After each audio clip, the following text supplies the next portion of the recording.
Hello po, magandang gabi po. Po si Madam Mamay, no? Sa mga interested magpa-private reading, ha? Pakiclick na lang po yung bio natin, no? Diyan po sa description box.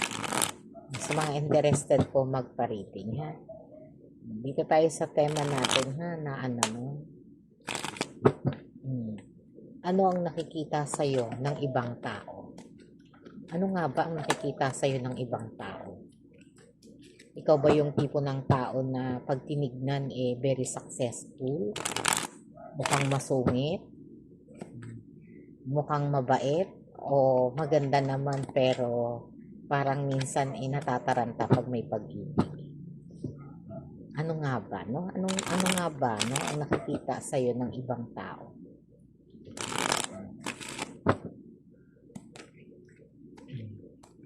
Ikaw yung tipo ng tao, no? Na talagang madiskarte naman sa buhay. No? Madiskarte, ha? At hindi mahiyain. At talagang parang pag pumasok, no? Pumasok sa isang sitwasyon ano lang, dire-diretso lang, no? Parang hindi iniisip yung para bukas. Yung padaskol-daskol, no? Pero very successful naman sa buhay. Pero pagdating sa pag-ibig, ha? Parang dito, ito yung pag-ibig na to, ito yung kahinaan, no? Parang madali, laging madaling mahulog ang loob sa sa pag-ibig. Parang pag nangitian no? Titibok agad ang puso. Kung ikaw to, ha? Ito ang reading mo, no? Wow! Andiyan yung pagiging hardworking mo, ha? Kitang-kita, no? Kitang-kita yung pagiging masipag mo, no? At ikaw yung tipo ng tao na pag naiinis, no? Talagang naiinis, no? Hindi nakokontrol ang sarili, ha? At sinasabi mo yung laman ng loob mo, no? Sinasabi yung laman ng loob, no? Sinasabi laman ng puso, laman ng isip, wala kang pakeme-keme, ha? Ikaw yung tipo ng tao na hindi nagkikeme-keme, no? At wala kang pakialam kahit may mga taong ayaw sa'yo, against sa'yo, no? Kahit minsan masungit ka, pasigaw ka, no? Pasigaw, no? Tsaka ikaw yung tipo ng tao na parang sinasabi mo sa sarili mo lagi, no? Na talagang, no? Maat pa, no? Ito yung mga emosyon na meron ka, ha? At okay lang daw, no? Kahit ano yung maging resulta ng pag-ibig sa buhay mo, no? Basta i-experience mo yung love, no? Pag ikaw ay nagmamahal talagang, ang bilis mong, parang yung inspirasyon mo ay talagang todo, no? Kahit nahihirapan sa buhay, hindi pinapansin yung mga pagsubok. Basta nangingitian ka, kinikilig ka kaagad, no? Parang yung dream boy mo talagang gustong-gusto mo talaga. Lagi mong napapanaginipan, lagi mong nakikita. Yung iba naman sa inyo may mga karelasyon na, ha. At dito sa karelasyon na yon talaga namang ginagawa mo yung lahat ng bagay, ha, para masyahan sa inyo, no, yung mga person. No, kahit na may mga sitwasyon na talagang dun sa sitwasyon na yon ay kahit nagkakamali ka, no, go ka lang ng go pagdating sa pag-ibig, ha. At hindi mo iniisip yung mga sinasabi ng ibang tao pagdating sa'yo, no. At yun yung mga parang sinasabi rin po dito, no, na kahit sasabihin sa'yo, papayuhan ka ng kaibigan mo, na pag-aralan mo muna yung sistema, no, kung totoong mahal ka bago mo siya mahalin ng todo, ha. Ay wala ka pong ano doon, ha. Kasi sabi mo basta dumating na to, naramdaman ko na tong pag-ibig na to, kahit nasasaktan ako, kahit binabaliwala ako, ha. Ganto po, no, ganto talaga yung mo, pagkakilanlan mo sa pag-ibig, no. Ready ka, no, kahit anong mangyari, no. Sinasabi no kahit dumadating sa panahon na may betrayal no sa buhay mo no pagdating sa pag-ibig, go ka lang ng go, ha. At yun yung parang sinasabi mo sa sarili mo okay lang kahit mabilis basta mahalaga, nafe-feel ko yung pag-ibig, no. Ang pag-ibig ang pinaka the best para sa iyo, ha. At yun yung pag-ibig, no, parang sinasabi nga ng the star, no, kahit hindi ka nasusuklian ng sapat na pag-ibig, pagmamahal, no, at atensyon, no? Kahit hindi ka na ganun kasaya, kahit paminsan-minsan, no, ay nagkaka-experience ka na medyo nalulungkot, ha, at medyo medyo paminsan-minsan nakakaranas ka po no ng parang nadidepress ka sa pag-ibig dahil hindi nasusuklian yung nararamdaman mo, sumasakit ang ulo, sumasama yung kalooban, no? Basta ikaw tuloy ka lang sa pag-ibig. Ha? Kasi naniniwala ka, no? Pag marami kang pera, mamahalin ka, no? Kaya parang sa'yo mas inaingatan mo yung iyong pinansyal, no? At lalo kang nagsisika pag meron kang minamahal, no? At yan ang nagiging paraan mo, no? Para makuha mo yung taong gustong-gusto mo, no? At sa pamamagitan ng diskarte mo sa buhay, no? Kahit na dumating sa panahon na minsan feeling mo sa'yo na lang umaasa, okay lang, no? Sa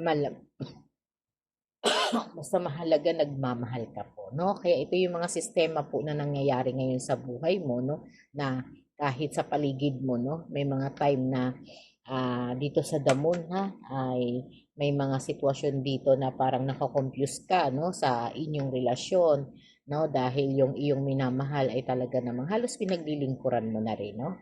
Pinaglilingkuran, sinusunod, no? Parang updated siya lagi, no? Kung saan ka man naroroon, lagi mong sinasabi na, andito lang ako, no, uuwi ako mamaya, lagi kang nagbibigay ng update sa kanya, ha?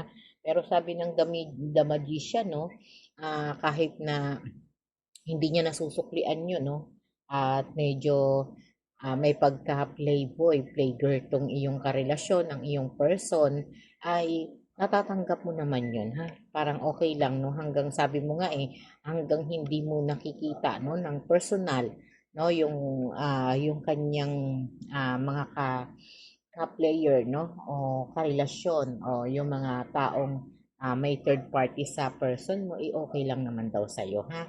Kasi hindi ka naman daw nakapokus dun sa opinion ng ibang tao, no? Pero syempre, sabi mo nga kahit nasasaktan ka, no, magkakaroon din naman ng kalinawan ng isip at puso mo. At sabi nga dito ng The Chariot, no, kahit medyo nagkakaroon kayo ng sagutan, no, at pagtatalo, ay nananatili pa rin yung pagmamahal mo sa kanya. Ha? Yung pagiging Queen of Wands mo ay matatag pa rin po ang pag-ibig niya. No? Ano na ang nakikita sa iyo ng ibang tao? Ano nga bang nakikita sa iyo ng ibang tao?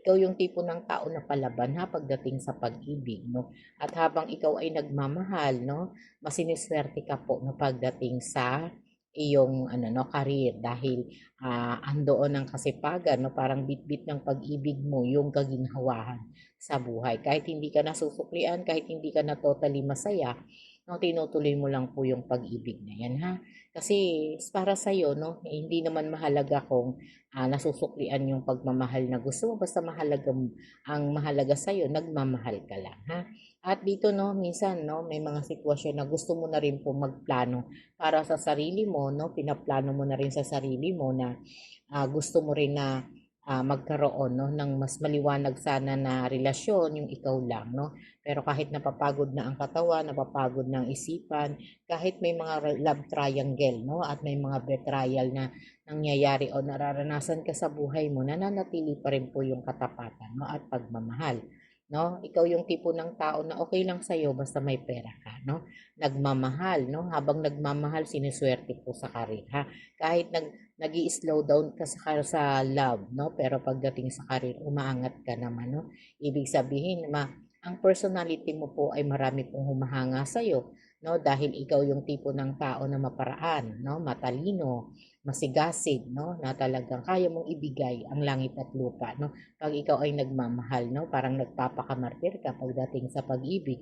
Pero parang sa'yo okay lang yun, ha? Hindi naman kaso sa'yo yun yung ganong sistema basta sa'yo, ang mahalaga sa'yo umuwi. Basta kayo lang, no? Nasa sa'yo lang. Yun lang yung okay lang sa'yo. Basta yung pagod sa isipan, pagod sa katawan, hindi iniinda yun, ha?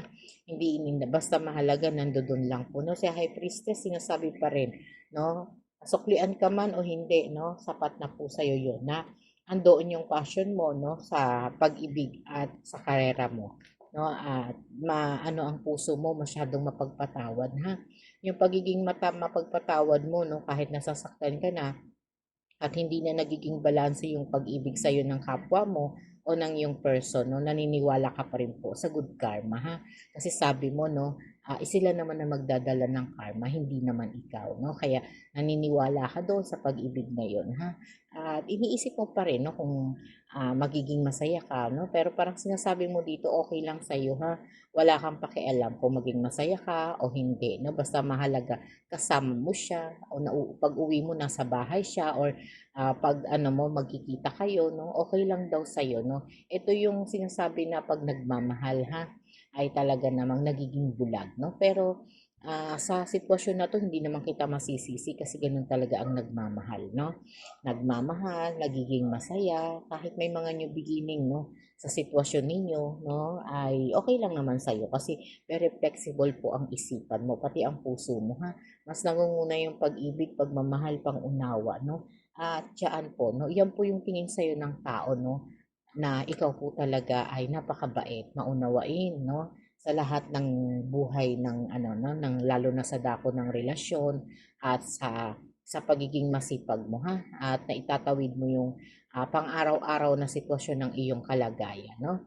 At dahil sa kasipagan mo na yan, nakakaranas po ng kaginhawahan yung mga mahal mo sa buhay, no? Kaya napakataas po ng respeto ng tao sa inyo, no? Okay po, marami pong salamat, no? At naway maging masaya po